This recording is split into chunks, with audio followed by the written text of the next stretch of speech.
ready for a vote. Confederate names will be reinstated at 2 schools in the U.S. state of Virginia after a school board in Shenandoah County voted early Friday 5-1 in favor of the move. No. The motion undid the school board's decision in 2020 to strip a high school and elementary school of the names of 3 Civil War military leaders from pro-slavery Southern states, Stonewall Jackson, Robert E. Lee, and Turner Ashby.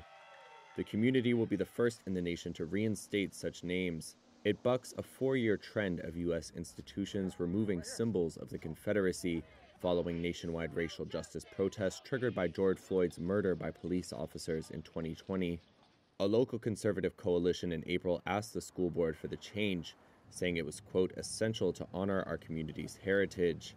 It wants Mountain View High School to go back to the name Stonewall Jackson High and Honey Run Elementary to become Ashby Lee Elementary again. On Thursday evening before the vote, the school board listened to arguments on both sides from parents as well as former and current students. I'm a black student, and if the names are restored, I would have to represent a man that fought for my ancestors to be slaves. Tearing down statues and monuments and erasing history while indoctrinating children is exactly what Adolf Hitler did in the late 1930s in Germany. This board has a moral and ethical obligation to the citizens you represent to undo the dirtiest, most underhanded political stunt in the history of Shenandoah County politics. Important decisions like this one must consider the voices of the students. The students would be most affected by this change. As a current student, it is hard to imagine a scenario where reverting the name back to Stonewall Jackson would improve the education received by any student attending the school.